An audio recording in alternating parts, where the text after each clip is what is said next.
Paulinho Boa Pessoa. A verdade de cada um. Meu querido amigo Paulinho Boa Pessoa, o meu nome é Lilian. E hoje eu quero te contar como tudo começou na minha infância no Brasil. Eu era tão pequenininha, Paulinho, tão pequenininha, que sequer eu me lembro exatamente a idade que eu tinha quando, lamentavelmente, eu acabei sofrendo abusos. Aqui um detalhe, hein?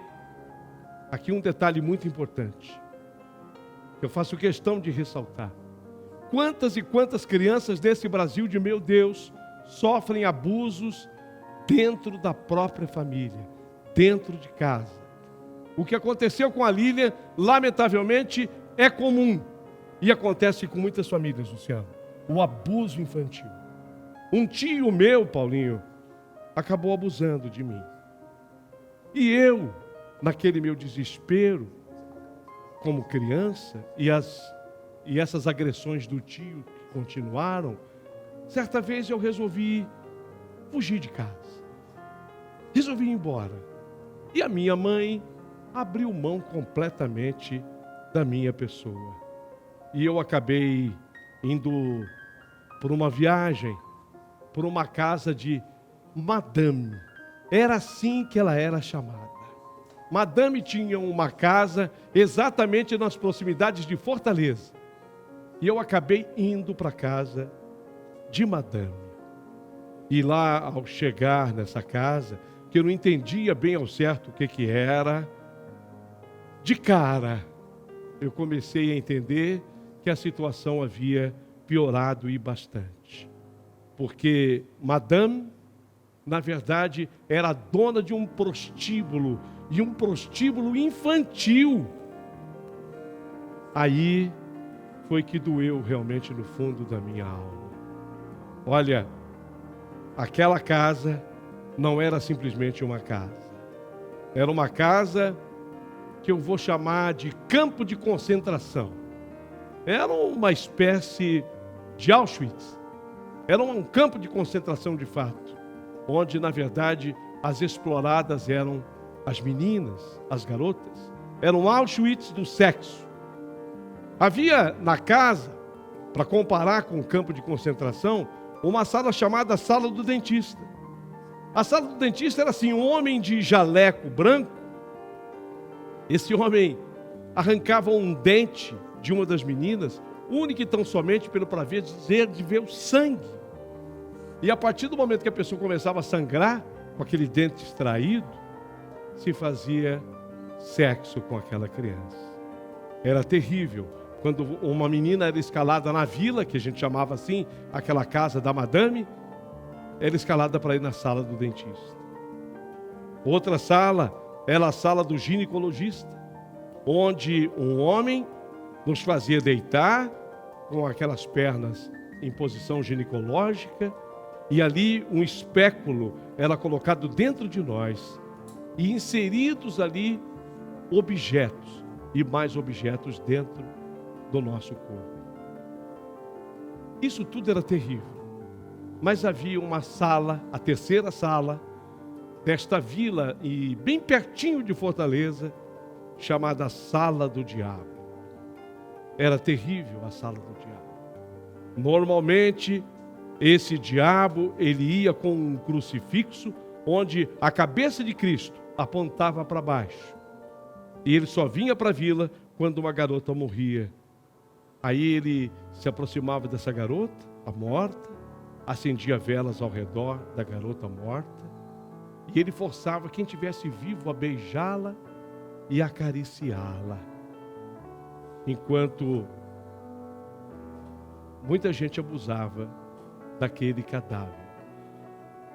Era um crime de vilipêndio de cadáver. Era terrível a sala do diabo. Eu passei nessa casa momentos muito delicados e difíceis. Os piores momentos da minha vida. Cheguei a passar pela sala do dentista, na sala do ginecologista. Só graças a Deus não cheguei à sala do diabo, porque eu me mantive vivo. Mas eu tinha lá uma amiga muito querida, uma amiga de quem eu realmente tinha uma estima muito grande por ela. O nome dela era Priscila. Ela fez amizade comigo na casa de uma dame, nesse prostíbulo infantil, e Priscila era minha amiga confidente. Um amor de criança, um amor de menina, que lamentavelmente eu vi morrer dentro dessa casa. E a Priscila, um dia, porque a sala do diabo era aberta para quem quisesse ver, eu a vi do lado de fora, deitada, e as velas acesas ao lado do seu corpo. Priscila fora abusada também pelo diabo. Eu acho que esse sofrimento infantil bastaria para tornar minha história uma das histórias mais tocantes que você já contou no teu programa, Paulinho. Mas as coisas não pararam por aí, porque eu não conseguia sair daquela minha vida miserável e infantil, de pequena prostituta, porque eu fui obrigada, obviamente, a me prostituir. E isso que aconteceu comigo acontece com tantas outras meninas. E na sequência da minha vida, obrigada àquilo, eu cheguei aos meus 18 anos. Dentro daquela vida. E aos 18 anos, eu fui vendida. E eu acreditei até que fosse uma boa, porque eu fui vendida para a Alemanha. E aí, quando eu tive a possibilidade de sair do Brasil com destino à Europa, eu acreditei que fosse para melhor. No entanto, eu só estava piorando as coisas. Vendida por uma organização criminosa alemã, que também me obrigava a me prostituir. Foi assim que 2 italianos me alugaram por um fim de semana. Mas no quarto, onde nós marcamos o nosso encontro, não havia 2, mas 7 homens que me amarraram, me estupraram, depois fizeram xixi sobre a minha pessoa, me levaram para um banheiro e ali começaram todo o abuso de novo. Uma provação que durou horas e horas, parecia que não teria fim. Anos depois desse abuso terrível, eu tinha marcado comigo um daqueles homens, daqueles 7 homens que me fizeram sofrer. Um deles tinha a tatuagem de um índio sob a lua. Aquela tatuagem não saiu da minha cabeça. Eu guardei aquilo comigo. Terrível sofrimento que eu passei e enfiei dentro do meu coração. Se um dia eu vir essa tatuagem, eu vou reconhecer esse meu estuprador, esse meu abusador. E eu enfiei aquilo com tanta certeza no coração que parecia que eu estava recebendo um aviso que de fato isso iria acontecer. E aconteceu. Porque anos depois, eu já estava num trem indo para Perugia, Itália, quando de repente no trem eu olhei e vi aquela tatuagem. O índio sob a lua. O índio sob a lua. Quando eu vi o índio sob a lua, eu falei, o meu estuprador, não esqueci dele. Me faltou naquela hora ímpeto, coragem e força para eu denunciá-lo, para eu gritar para todo mundo que ali havia um assassino. Eu devia ter feito isso. E eu até me arrependo de não ter feito. Eu devia ter feito isso porque aquele índio sob o luar gritava para mim, toma uma providência. Gozado. O mais incrível foi que depois, estando em Perugia, na Itália, ele acabou se hospedando no mesmo hotel que eu. Ele olhava e não me reconhecia. E aqui vai um detalhe muito importante nesse não reconhecimento. É que eu, a essas alturas, já tinha conseguido deixar a vida da prostituição.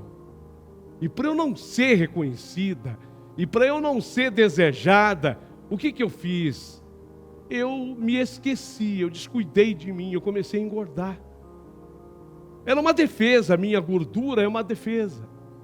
Então eu fiquei tão diferente, eu tinha um corpo tão bonito, tão atraente antes.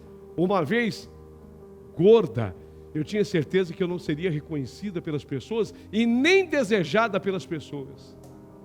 Então aquele homem me olhava, mas não me reconhecia. No entanto, aquele índio sob o luar me fazia pensar exatamente quem ele era, porque eu sabia quem ele era. E ainda no hotel em Perúdia, eu não tive coragem de entregá-lo. Não tive coragem.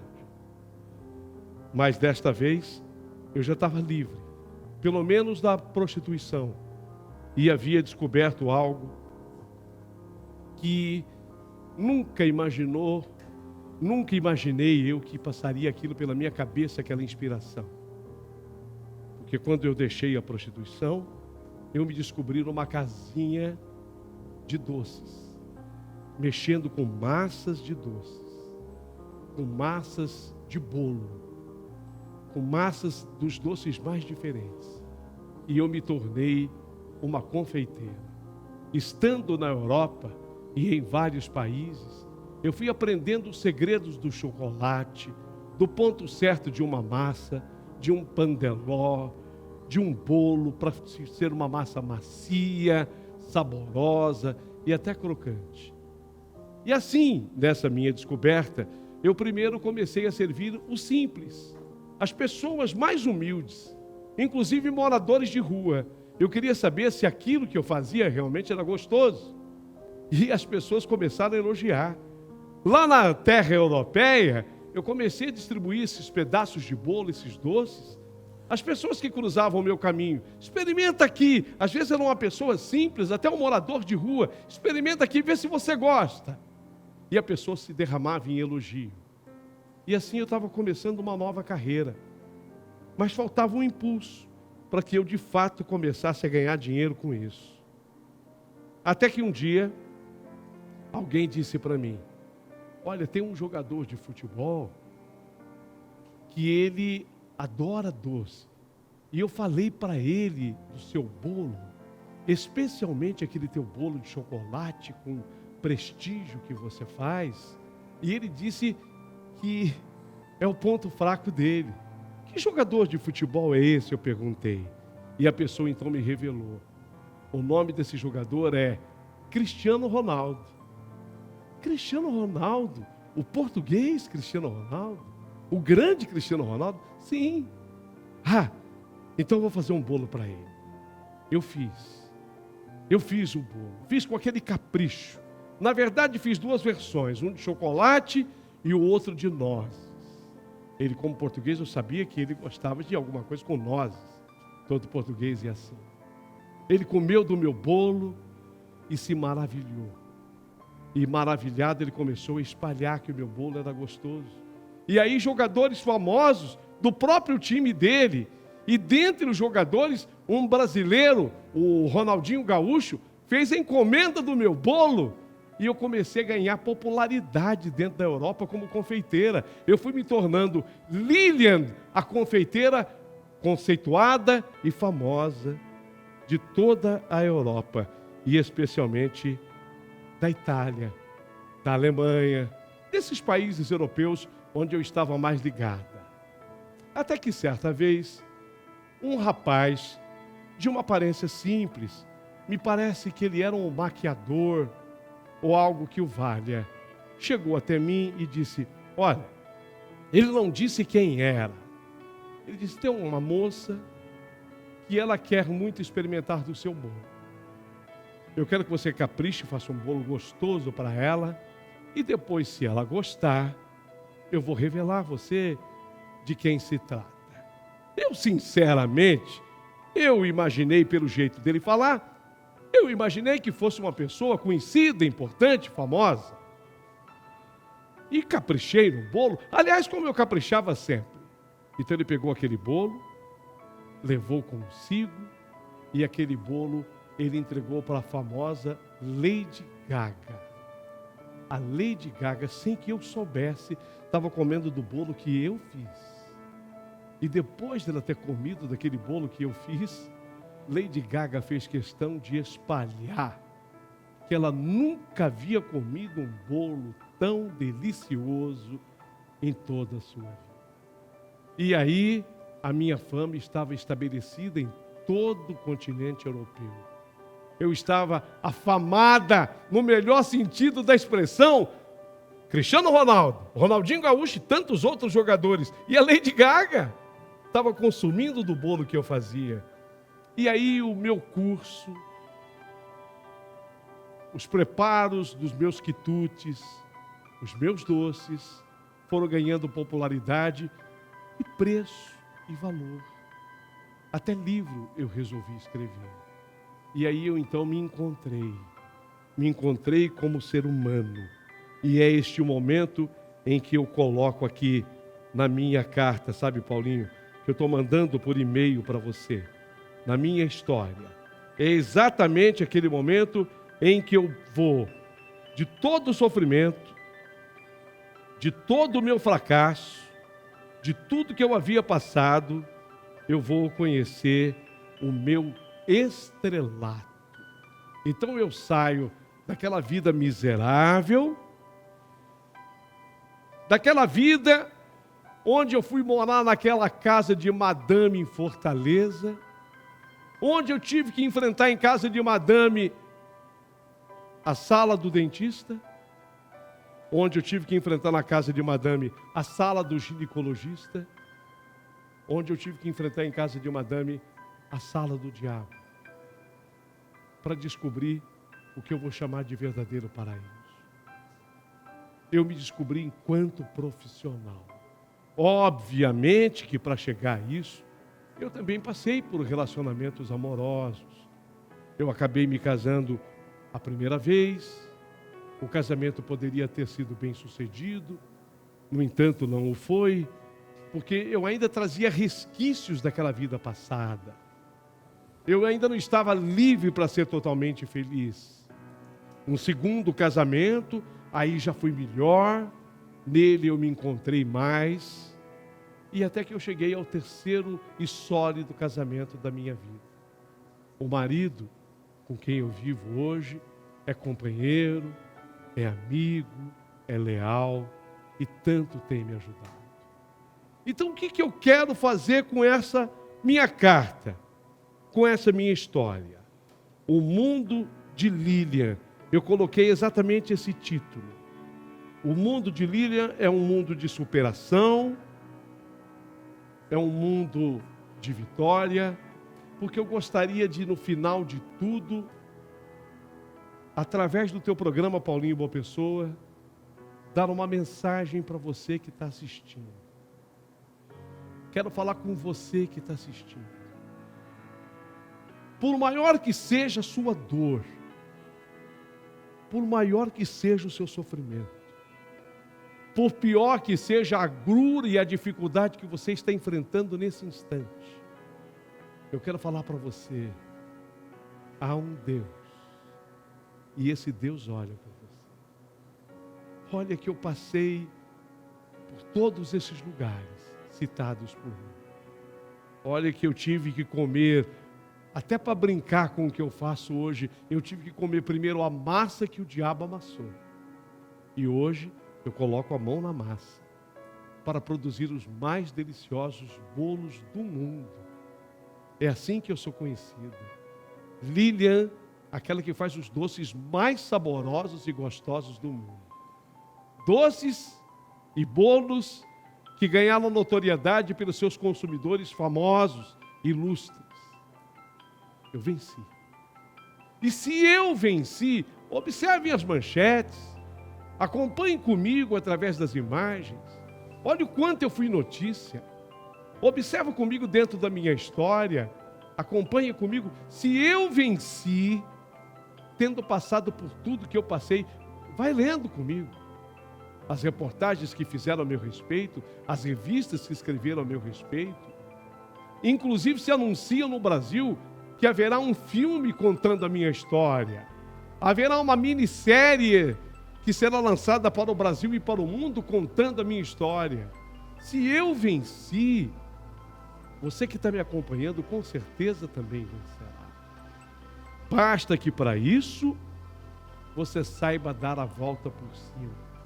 E a volta por cima só quem dá é quem tem garra, é quem tem energia, é quem tem alegria, é quem tem verdadeiramente vontade de viver, vontade de ser feliz. eu gostaria que nesse instante, ela que me mandou direto da Itália, um vídeo onde ela fala um pouquinho, um resumo. Ela faz assim uma linha do tempo de tudo aquilo que nós narramos aqui. Ela conta um pouquinho da sua vida. A nossa boleira maior do Brasil. Hoje entrevistada pela Ana Maria Braga. Hoje entrevistada pelos grandes chefes do mundo. Hoje merecedora de livro. Hoje merecedora de filme. Merecedora de minissérie. Hoje ela está conceituada e consagrada no mundo como a grande professora dos doces do mundo todo, a grande confeiteira desse mundo, a Lília. Lília, gostaria de ver e ouvir o seu recado, por favor. Eu saí do Brasil vendida, me venderam, saí do aeroporto Guararapes lá no Recife, fui parar na Alemanha e ali foi tudo meu calvário. Eu aprendi somente a satisfazer o homem e fazer a vontade de um homem. Um certo dia, eu tive meu primeiro casamento, só que não deu certo. Como poderia dar certo uma família com a vida tão destruída que eu tive? Tive que sair de lá e vim parar na Itália. E eu conheci meu marido. E dali começou a minha aventura de cozinhar para as pessoas famosas, porque começaram a falar, é aquela que fez, e para os jogadores, sabe? Para Fábio Quagliarella, e para Cristiano Ronaldo, e para outros bolos e para outras pessoas, e assim vai, bolo. E bom, explodiu. E quem imaginava que aquela menina que passava fome, que era usada para prostituição, ia chegar num ponto desse? Eu saí dessa vida, mas o teu corpo, a tua alma, você luta todos os dias. E eu, no final, investi em mim nessa luta contra essa trauma, esse pesadelo que eu passei. Me inscrevi na escola, peguei meu primeiro diploma do estudo médio e agora estou no estudo superior, né, de administração, finança e marketing, porque no final eu quero ser advogada. Sim, vou ser boleira, vou ter o meu negócio, embaixo vou ter minha loja de bolo, em cima meu escritório de advogada, né? Porque assim, eu quero ajudar outras mulheres, eu quero ajudar outras pessoas que teve o meu mesmo problema e que precisa de ajuda legais. Ô Lília, meu amor, nós só ficamos com vontade de provar um pedacinho do seu bolo. Porque a gente tem certeza absoluta que é uma delícia, que é muito saboroso. Cada pedaço de bolo que você prepara é muito saboroso. Queria provar do seu brigadeiro, queria provar do seu beijinho e queria experimentar do teu sonho. Porque você nos devolveu hoje o sonho. Alguém que passou por tudo que você passou, por essas agruras e dificuldades, tem encontrado a vitória que você encontrou, só pode ter um grande sonho dentro do peito, alimentado pelo doce mel, que é viver. Viver é doce. Sim, nem sempre é só doce. Há muito amargo, há muito azedo, há muita salmoura, mas o doce haverá sempre de prevalecer na vida de quem tem fé e acredita em si. Boa sorte para você. Um abraço carinhoso. E eu estou com um pouquinho de inveja do Cristiano Ronaldo. Estou com um pouquinho de inveja da Lady Gaga. Você não ficou não, Luciano? Com certeza. É? Tá de comer um pedaço desse bolo? Puxa vida, deu vontade, hein, Paulinho? Ô, Luciano, quem quiser mandar uma carta para nós, nos escrever, como é que faz? paulinhoboapessoahistoria@gmail.com. Manda que a gente conta Só a enviar história. que nós vamos contar aqui. Com muito carinho, com muito amor. Exato. É isso aí. Paulinho, boa pessoa. A verdade de cada um.